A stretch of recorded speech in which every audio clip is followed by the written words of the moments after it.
Hello friends, आज हम नई वीडियो ले आए हैं। आज हम करेंगे साइकोलॉजिकल लॉ ऑफ कंजप्शन। जो साइकोलॉजिकल लॉ ऑफ कंजप्शन है, ये दिया था जे.एम. कीन्स ने। जे.एम. कीन्स ने बताया है कि जो कंज्यूमर की साइकोलॉजी है उसके बारे में। तो क्या करता है कंज्यूमर, जैसे जैसे उसकी इनकम बढ़ती है, इनकम बढ़ने से जो उसका कंजप्शन रेट है वो उतनी स्पीड से नहीं बढ़ता। मतलब जो उसकी बढ़ने की रेट है वो कम होती है एज़ कंपैरिजन टू इनकम। मतलब इनकम ज़्यादा स्पीड से बढ़ती है और जो कंजप्शन है वो कम स्पीड से बढ़ता है। क्यों? क्योंकि जब इनकम बढ़ती है कंज्यूमर की, तो वो जो सेविंग है उसको साथ साथ इंक्रीज़ कर देता है। इसलिए जो कंजप्शन रेट है वो कम होता है एज़ कंपेयर टू इनकम। जब इनकम हमारी बढ़ जाती है ज़्यादा, तो वो दो भागों में डिवाइड हो जाती है, कंजप्शन और सेविंग में। और जो इनकम में चेंज होता है वो भी दो भागों में डिवाइड होता है। Change in income is equal to change in consumption plus change in saving. जो हमारी एमपीसी है ये होती है पॉजिटिव और लेस देन 1। एमपीसी का मतलब क्या है? एमपीसी का मतलब है कि जो कंजप्शन में चेंज होता है चेंज इन इनकम के कारण, वो होता है एमपीसी। यानी इनकम में चेंज के कारण जो कंजप्शन में चेंज होता है उसको कहते हैं हम एमपीसी। लेट्स सपोज एक एग्जांपल लेते हैं। मान लो कंजप्शन भी हमारा 100 है और इनकम भी हमारा 100 है। कंजप्शन भी 100, इनकम भी 100, तो हमने कट कर दिया, हमारा आ गया 1। लेकिन जो हमारी एमपीसी है साइकोलॉजिकल लॉ ऑफ कंजप्शन में, वो बोलती है कि या तो ये एमपीसी हमारी पॉजिटिव होगी या लेस देन 1। लेकिन जब हमने कट कर दिया तो हमारा 1 आ गया। यानी कि ये बोलता है, जैसे हमने बताया, कि जिस रेट से इनकम बढ़ती है कंजप्शन उस रेट से नहीं बढ़ता। यानी कि इनकम और कंजप्शन हमारे सेम नहीं हो सकते। तो इसीलिए ये 1 है। लेकिन ये लॉ क्या बोलता है कि ये 1 नहीं हो सकता, या तो ये पॉजिटिव होगा या लेस देन 1 होगा।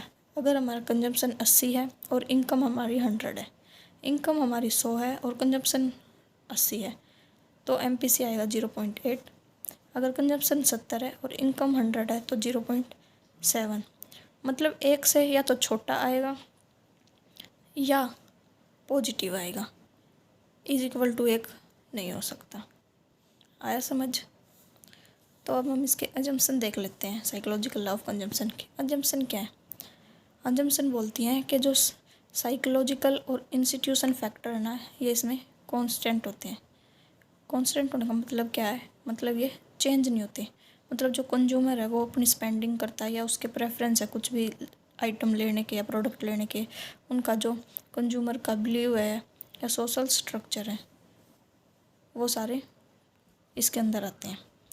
सेकंड अजम्पशन है कि नॉर्मल इकोनॉमिक कंडीशन होती है। नॉर्मल इकोनॉमिक कंडीशन का मतलब क्या है? नॉर्मल इकोनॉमिक कंडीशन का मतलब है कि ना इन्फ्लेशन होता ना डिफ्लेशन होता, कुछ नहीं होता। इकोनॉमिक है जो वो एक नॉर्मल कंडीशन में होती है। और जो थर्ड अजम्पशन है वो क्या है? Normal no government interference. मतलब गवर्नमेंट का कोई इंटरफेरेंस नहीं होता। जो भी कुछ है वो मार्केट की डिमांड और सप्लाई पे डिपेंड करता है।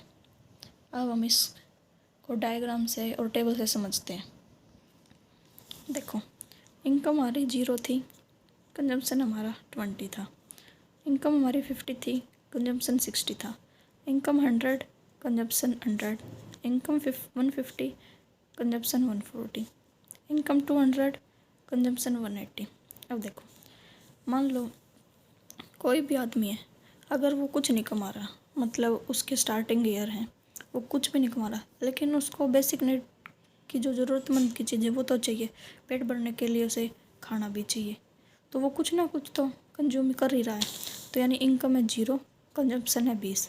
यानी कि उसके पास पैसे तो कुछ थे ही नहीं, तो जो सेविंग क्या होगी वो -20 होगी। इनकम 50 थी लेकिन खर्चा उसने 60 का कर दिया, तो 10 रुपये ज़्यादा लग गए उसके, यानी सेविंग क्या होगी? -10। इनकम 100, कंजप्शन भी, मतलब जितना इनकम था उतना ही खर्चा कर दिया, सेविंग क्या हुई? 0 होगी। इनकम 150, कंजम्पशन 140, 150 रुपये इनकम थी, कंजम्पशन 140, सेविंग होगी 10 रुपये की। अब यहाँ तक आते आते उसने क्या किया, जितनी भी उसको अपनी ज़रूरत की चीज़ थी वो सारी ले ली। एक टाइम तो उसके बाद ऐसे होगा कि भाई उसके पास सारी चीज़ें होगी जो उसको चाहिए था, गाड़ी, एसी, जो उसकी रिक्वायरमेंट की चीज़ें थी उसने सारी पूरी कर ली। जब उसने अपनी सारी चीज़ें पूरी कर ली तो वो क्या करेगा, एक टाइम के बाद सेविंग करना स्टार्ट कर देगा। अब उसकी 10 रुपये की सेविंग होगी। जब इनकम 200 हुई, 180 खर्च कर लिया तो 20 रुपये की सेविंग होगी। तो यही बताता है साइकोलॉजिकल लॉ ऑफ कंजम्पशन कि जैसे ही इनकम बढ़ती है हमारी जो कंजम्पशन है वो उस रेट से नहीं बढ़ती। ये पॉइंट दिए हैं इनमें ये बता रखा है, यहाँ ये लॉ हमारा इन पे डिपेंड करता है, इसमें बताया गया। अब डायग्राम से देखते हैं। देखो ये ओ वाई एक्सिस है, ये ओ एक्स एक्सिस है। इस पर हमने लिया सेविंग और कंजम्पशन और इस पर ले लिया हमने इनकम। अब देखो ये हमारी इनकम वाली लाइन होगी और ये हमारी कंजम्पशन लाइन होगी। अब कोई भी आदमी है, ये थोड़ा जीरो से थोड़ा सा ऊपर है ये, क्योंकि कोई भी आदमी है वो इनकम करता है जीरो, कुछ ना कुछ उसकी कंजम्पशन तो होती ही है।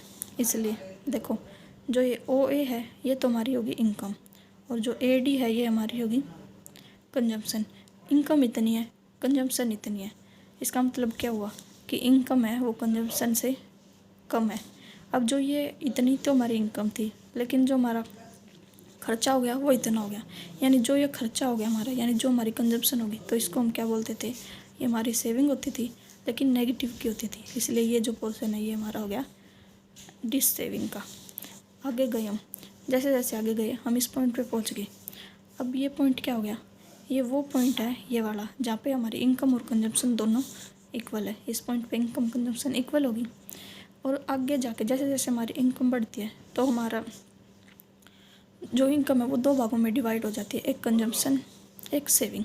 अब ये दो पार्ट में डिवाइड होगी आगे जाके। तो क्या बना हमारे पास, जो ये ए डैश और बी डैश, ए डैश और बी डैश है, जो ए डैश है और बी डैश है ये तो हमारा होगा कंजम्पशन, और जो ए डैश और सी डैश है ये हो गया हमारा सेविंग। यानी एक टाइम के बाद क्या हो जाता है, हमारा जो इतनी हमारी इनकम होती है कंजम्पशन उससे कम होता है। यानी इनकम हमारी इतनी थी ज़्यादा और जो सेविंग है वो हमारी इतनी हो गई। यानी इनकम के रेट से जो कंजम्पशन है वो नहीं बढ़ती। यानी जो ये ऊपर वाली है ये आ गई हमारी सेविंग। यानी कि देखो मान लो 200 हमारी इनकम थी, जो कंजम्पशन है हमारा वो हो गया 180 और जो ये 20 आ गई ये होगी हमारी सेविंग। ये हमारा साइकोलॉजिकल लॉ ऑफ कंजम्पशन, यानी ये हमारी सेविंग होगी, ये हमारी डिस सेविंग होगी। तो आपको वीडियो अच्छा लगा हो तो प्लीज़ वीडियो को लाइक कर देना और चैनल को सब्सक्राइब कर देना, और टेलीग्राम चैनल का लिंक मैं डिस्क्रिप्शन में डाल दूँगी, उसको भी सब्सक्राइब करने वाला।